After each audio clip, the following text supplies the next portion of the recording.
This is K Anime doing a video on my thoughts on episode 2 of My Dress Up Darling. So far in the show, there's not really much for me to grab onto.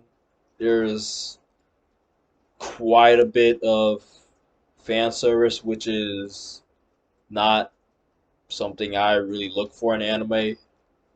Uh, the two main characters that have been introduced so far, starting with Gojo, he seems pretty dense and pretty apologetic, which is fine. If anyone here has watched Don't Toy With Me Nagatoro, Naoto was also dense and apologetic, but the dynamic that he had with Nagatoro seemed a lot more organic and a lot more like a genuine friendship compared to Gojo and Kitagawa. Granted, it's only been 2 episodes for My Dress Up Darling, and that anime Nagatoro had a full run. But so far, it just seems like a lot of forced fan service in My Dress Up Darling, to the point where Kitagawa is in his room asking for the measurements to be taken when, first of all, most of the measurements could have been done on her own. Like, she could have taken the measurements regarding the width of the shoulder to shoulder, the circumference of the arm, of the legs. Uh, the bust point moment in the show was pretty stupid. I don't see how she at first wanted him to do it when that's it just seems forced to me. And then the inseam moment where that measurement was taken, there was such a drastic shift in like the tone in the show where suddenly now she's the one embarrassed and he just seems completely fine with it when throughout the entire uh throughout the entire measurement session he was just flailing around, embarrassed all over the place. He was really discombobulated and she just seemed totally fine with it. But now with the inseam, it's just a hard 180 for both of them. I didn't think I didn't think that was a good moment. So the the dynamic so far after 2 episodes is not. It just seems off. It just seems off. Next, you have Kitagawa, and she seems simple to the point of it being a bit unnatural. Like, even if you wanted to accept the idea that Gojo was the one who needed to take all the measurements, she asks him to take an additional bust point measurement, and the implication is that he would have at least needed to have been shown her nipples, if not her entire like cleavage. And you'd think that the implication is known to both of them. But a couple of seconds later, she says, "Well, I guess I can't exactly show you those." So either she didn't understand what the implication was, or she knew, but at that point, what exactly was her plan? She wasn't gonna show him. She wasn't gonna show him her nipples, but she wanted the measurement to be taken anyway. How was the measurement gonna be taken by him specifically, as opposed to she could have easily taken the measurements herself.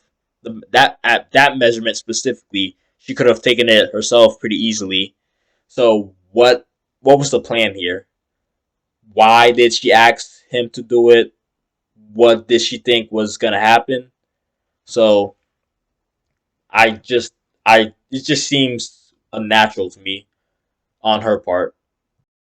This moment is supposed to come off as comedic, and to be sure, there are genuine comedic moments within the episode, such as when the grandpa walks in on him in the middle of his research, quote unquote, but for him, it's actual research. So that part was funny, but Kitagawa being made to look either a little bit slow or just outright stupid for the sake of a joke isn't a good thing. And the joke probably exists within the manga, so you can't fault the anime studio for adapting it. but the fact that the joke exists isn't a good sign, and it doesn't paint Kitagawa in a good light within the story. Next, I want to mention how I'm not sure how much focus the Hina dolls are going to have within the anime run. In episode 1, it seemed like it was mainly introduced to set up the MC as someone who knew how to make dresses, someone who knew how to sew, how to take measurements, how to decide on fabric. And that knowledge is going to be used in the cosplay aspect of the anime.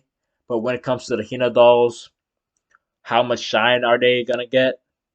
And that uncertainty is a bit of a disappointment because you have anime such as Chihaya Furu, and it's focused on Kurata. You also have anime such as Shiwa Genruku Rakugo Shinju, and it's focused on the storytelling art known as Raguko. With Rakugo and Kurata, they're both pretty offbeat, so you're never really gonna see them in any other anime.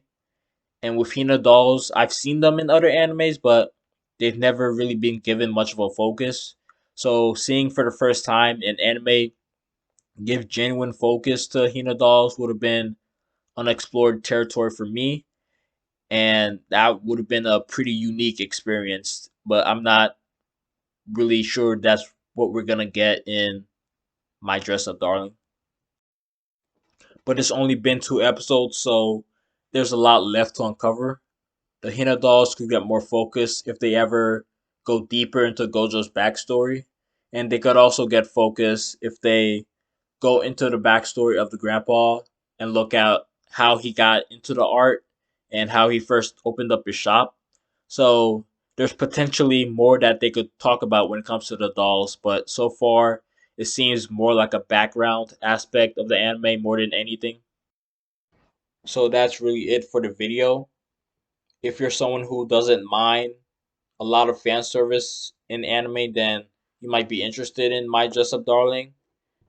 Currently has an 8.3 on my anime list and an 8.0 on AniList. So do with that what you will. But if you're someone who has a pretty low tolerance for fan service, I'm not really sure if you're gonna find the dynamic between Gojo and Kitagawa engaging enough in order to stick with the anime. Or maybe you're into cosplay and you might find interest in that aspect of the anime, but that seems like it's more down the line, like episode 3, 4, and 5, and all that. So for the first 2 episodes, you might not be too engaged. And that's the end of this video. In upcoming videos, I plan to do first impressions on the manga Sakamoto Days and a video on the complete run of Spy Family, not just the first 10 chapters. So like the video, subscribe to the channel, and comment if there's any series, anime, or manga that you want me to check out, and I'll gladly put it on the list. So, Anime signing out.